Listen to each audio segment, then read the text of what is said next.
Bon, ça fait des années que je veux me lancer sur YouTube, mais le regard des gens me terrifiait trop. Et aujourd'hui, je me suis dit, tu sais quoi, j'en ai plus rien à secouer. Je vais faire ce que j'aime parce que j'ai qu'une vie. Et si tout s'arrête demain, je vais être fière de moi et de ce que j'ai accompli. Je vais laisser une trace. De qui je suis, de ce que j'aime.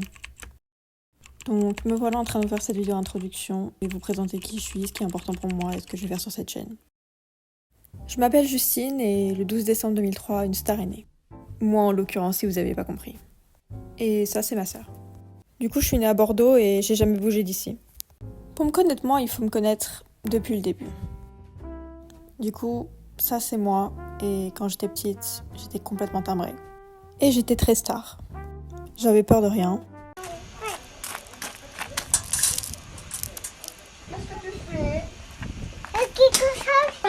Boum, boum, boum, boum. Oh, ouais.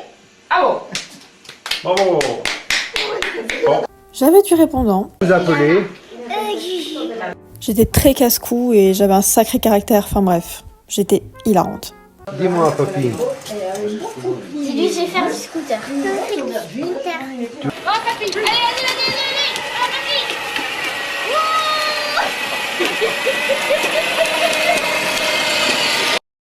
Et je le suis toujours, mais c'est vrai qu'avec le temps, avec ce que les gens m'ont dit autour de moi et ce que j'ai pu vivre, je me suis vachement renfermée sur moi-même et j'ai commencé à être timide et avoir peur de partager mes opinions devant les gens que je connaissais pas, par peur d'être jugée ou pointée du doigt, ce qui m'a pas mal changé. Et je sais que cette petite Juju, elle est encore au fond de moi. Enfin bref, on n'est pas là pour chialer, je ferai sûrement une vidéo sur mon enfance, donc passons à autre chose. Quand j'étais petite, comme beaucoup de gens de ma génération, je pense, j'ai été obsédée par Disney Channel. Vraiment, je regardais ça tous les jours. J'étais fan de Selena Gomez, fan de Demi Lovato, fan de Miley Cyrus. Je regardais les films en boucle, que ce soit Camp Rock, High School Musical. Bref, j'ai été élevée à ça, quoi. Je passais toutes mes journées sur mon ordinateur, sur MSN, sur Facebook, ou alors à me prendre en photo avec ma webcam. Et si tu connais ça, t'as déjà une place dans mon cœur. Mais le truc que je préférais faire par-dessus tout, c'était regarder des clips sur YouTube, et il y a des clips qui ont eu un énorme impact sur moi, même des années après. D'ailleurs, le tout premier CD que j'ai acheté, c'était Pink Friday de Nicki Minaj, et je l'ai écouté en boucle sur mon poste pendant des années.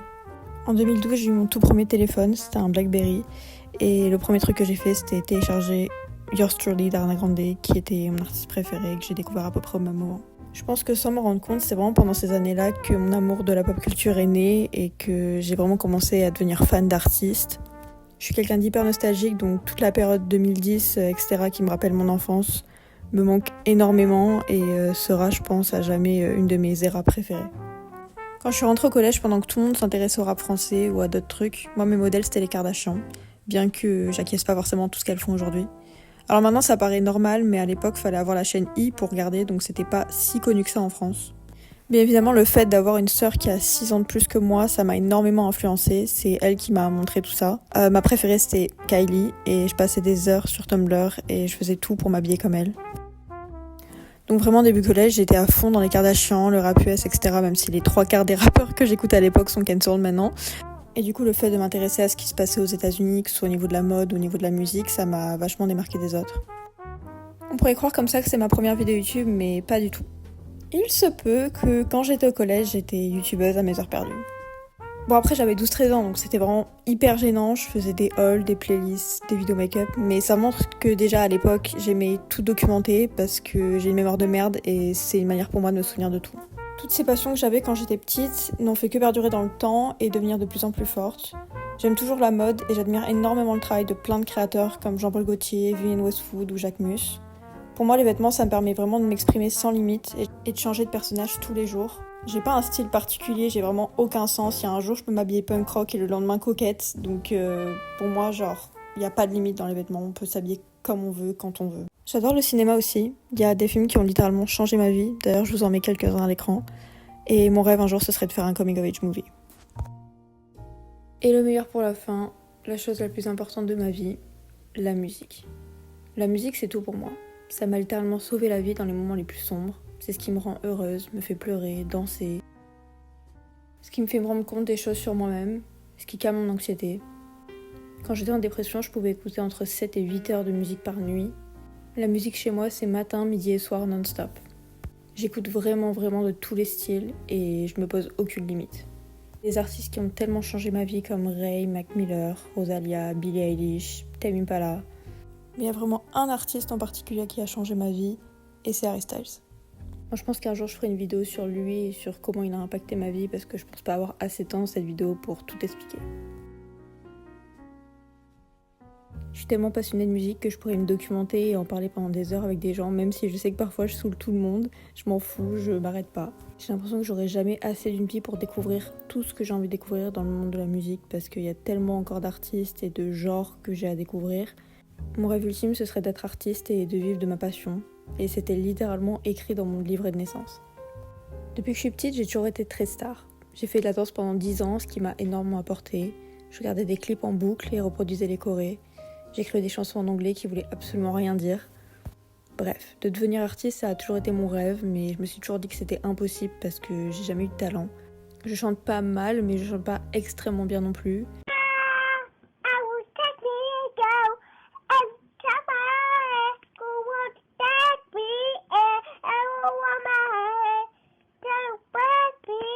Et en fait, je pense que tout ça, c'est faux.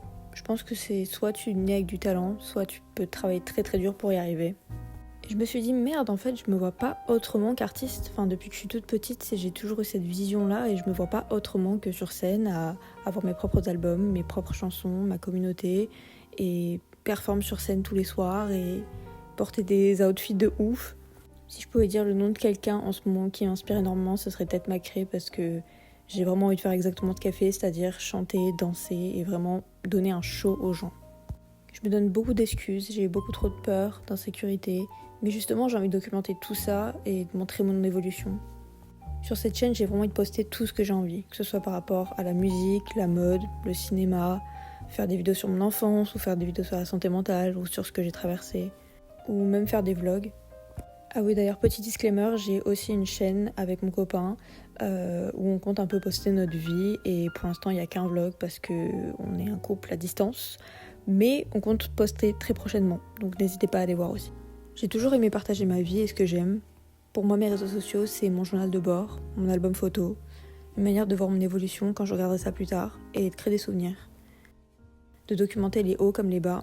Je voudrais parler de mon passé pour pas oublier ce que j'ai traversé, de mon présent pour montrer la vie d'une simple meuf de 20 ans qui galère et qui est paumée et qui a peur de tout, mais aussi de parler de mon futur, de mes rêves et de tout ce que j'ai envie d'accomplir.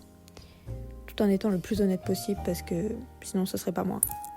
En gros, si je devais me décrire en quelques mots, juste une meuf de 20 ans qui a été bercée par la pop culture depuis qu'elle est petite, qui est fan des années 70, 80, 90, 2000, 2010, qui est fan de musique en tout genre, de mode en tout genre, qui veut juste s'amuser et poster ce qu'elle veut, que ce soit des vlogs ou des vidéos sur l'art en général. J'ai autant envie de poster des vidéos sérieuses comme des vidéos où je fais des conneries. Et je veux créer cette chaîne YouTube pour trouver des gens qui aiment les mêmes choses que moi et me créer une communauté et pourquoi pas aider des gens avec ce que je peux dire ou faire. Je suis aussi une personne extrêmement nostalgique et c'est aussi pour ça que je veux créer cette chaîne YouTube, c'est pour pouvoir revoir des moments de ma vie plus tard et voir mon évolution et voir dans quel état d'esprit j'étais à ce moment-là et quel goût j'avais, et ce que j'aimais et comment je pensais et pour voir à quel point j'ai évolué et où j'en suis arrivée aujourd'hui. Donc si vous voulez monter dans mon petit train et suivre mes aventures, j'en serai éternellement reconnaissante. Et merci d'avoir écouté un petit bout de mon histoire et on se retrouve très bientôt.